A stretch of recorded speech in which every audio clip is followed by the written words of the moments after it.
लोगों का विश्वास टूट गया है और गांव के लोगों को, देहात के लोगों को भी संदेह होने लगा है कि सरकार की नीयत इसके प्रति ठीक नहीं है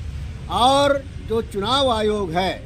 उसको निष्पक्ष रहने नहीं दिया जा रहा है। आप सब जानते हैं कि चुनाव आयोग का जो आयुक्त होता है उसके नियुक्ति के लिए जो चीफ जस्टिस उसमें कमेटी का सदस्य होता था उसको सदन में बदल दिया गया और इसका हम लोगों ने विरोध किया कि इसमें सरकार की नीयत अच्छी नहीं लगती है कि फेयर चुनाव हो और जनता को न्याय मिले। ये पर्ची निकलती है,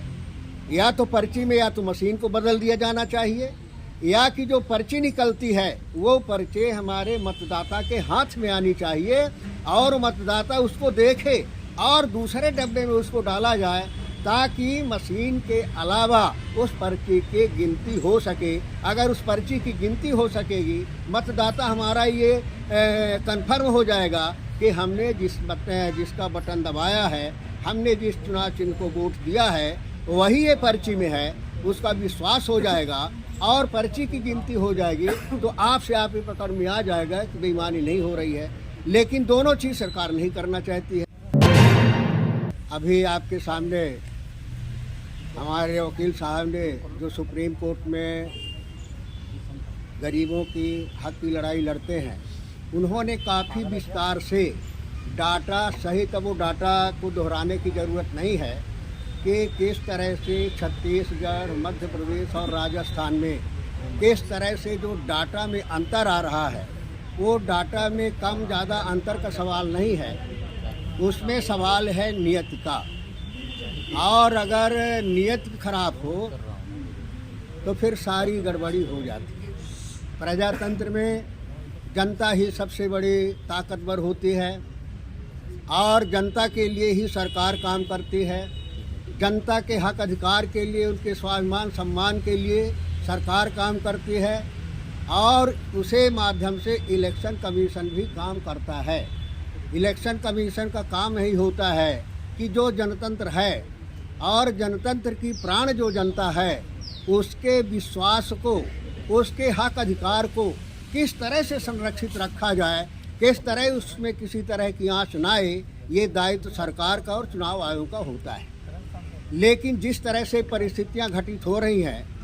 जिस तरह से आंकड़े सामने आ रहे हैं, जिस तरह से फील्ड में जहां वोटिंग होती है वहाँ की जो परिस्थितियाँ आती है, इससे लगता है कि निश्चित रूप से सरकार के इलेक्शन कमीशन की नीयत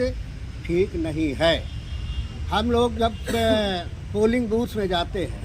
तो पोलिंग बूथ में हमने स्वतः देखा है कि मशीन का ट्रायल किया जाता है और ट्रायल में किसी बटन को दबाओ तो एक ही चुनाव चिन्ह पर उसका निशान जाता है और इसके बाद उसको बदल दिया जाता है, दूसरी मशीन लगा दी जाती है। हम ये कहते हैं कि संदेह पैदा होता है कि एक ही बटन दबाने से क्यों दूसरे उसमें वो चुनाव चिन्ह जाता है, क्यों उसको इंगित करता है। किया नहीं किसी ने, गड़बड़ी से हुआ, धोखे से हुआ, अचानक हो गया, लेकिन हो क्यों गया।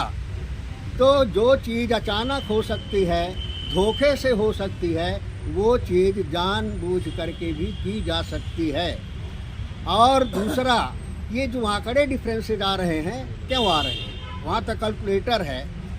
अगर कैलकुलेटर है, कैलकुलेटर गलती करेगा तो फिर कैसे काम चलेगा, न्याय कैसे मिलेगा इस देश के जनतंत्र को, लोगों के हक अधिकार के सुरक्षित कैसे रहेंगे, उनके स्वाभिमान और सम्मान कैसे रहेंगे। तो सबसे बड़ी ज़रूरत यह है कि लोगों के विश्वास को मजबूत करना। आज इस व्यवस्था के प्रति लोगों का विश्वास टूट गया है और गांव के लोगों को, देहात के लोगों को भी संदेह होने लगा है कि सरकार की नीयत इसके प्रति ठीक नहीं है और जो चुनाव आयोग है उसको निष्पक्ष रहने नहीं दिया जा रहा है। आप सब जानते हैं कि चुनाव आयोग का जो आयुक्त होता है उसके नियुक्ति के लिए जो चीफ जस्टिस उसमें कमेटी का सदस्य होता था उसको सदन में बदल दिया गया और इसका हम लोगों ने विरोध किया कि इसमें सरकार की नीयत अच्छी नहीं लगती है कि फेयर चुनाव हो और जनता को न्याय मिले। उस स्टेज को हम लोगों को सदन से ही अलग कर दिया गया और उसके बाद बिल पास कर लिया। तो जहां इस तरह की कार्रवाई होती है तो संदेश होना स्वाभाविक है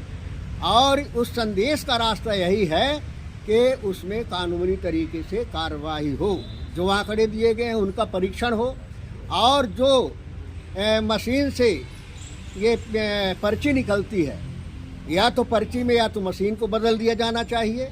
या कि जो पर्ची निकलती है वो पर्चे हमारे मतदाता के हाथ में आनी चाहिए और मतदाता उसको देखे और दूसरे डब्बे में उसको डाला जाए, ताकि मशीन के अलावा उस पर्ची की गिनती हो सके। अगर उस पर्ची की गिनती हो सकेगी, मतदाता हमारा ये कन्फर्म हो जाएगा कि हमने जिसका बटन दबाया है, हमने जिस चुनाव चिन्ह को वोट दिया है वही ये पर्ची में है, उसका विश्वास हो जाएगा और पर्ची की गिनती हो जाएगी, तो आपसे आप ही पकड़ में आ जाएगा कि बेईमानी नहीं हो रही है। लेकिन दोनों चीज़ सरकार नहीं करना चाहती है, तो सरकार की नीयत नहीं है। अब ये लड़ाई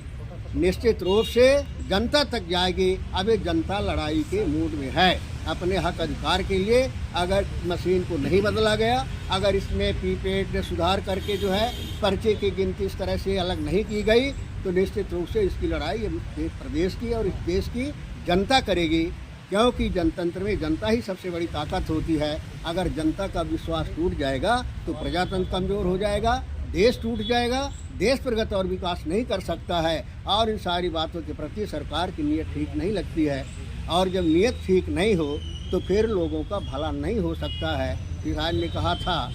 कि लहर लहर में कगारों की नज़र टेढ़ी हो, कल के चमन पर बहारों की नज़र टेढ़ी हो, कैसे पहुँचेगी पालकी पिया के देश, यदि भोली दुल्हन पर कहारों की नज़र टेढ़ी हो, कहारों की नज़र टेढ़ी हो। यदि सरकार ने जो जनतंत्र के दुल्हन का विश्वास अर्जित करके, जिस जनता ने विश्वास दिया कि हमारे हितों की रक्षा करेंगे, ये हमारे स्वाभिमान और सम्मान की रक्षा करेंगे, अगर वो विश्वास अर्जित करने वाले सरकार ही अगर जनता के विश्वास के साथ बलात्कार करने लगे, तो फिर जनतंत्र कैसे सुरक्षित रहेगा, देश कैसे सुरक्षित रहेगा, इस चीज़ की सोचने की ज़रूरत है। मैं इतना ही कहना चाहता हूँ कि मीडिया एक स्तंभ है, एक ताकत है। जनता की आवाज़ बन करके मीडिया को भी जहाँ सच्चाई है, ईमानदारी है, उनके हक अधिकार के लिए, उनके स्वाभिमान और सम्मान के लिए साथ देना चाहिए, इस लड़ाई को लड़ना चाहिए, ताकि इस प्रदेश और देश के जनता को न्याय मिल सके, उसका स्वाभिमान और सुरक्षित रह सके। और जो हमारे प्रजातंत्र की मूल भावना है कि लोगों के हितों की रक्षा करना, स्वाभिमान सम्मान की रक्षा, वो पूरा हो सके और हमारा देश प्रगति और विकास कर सके।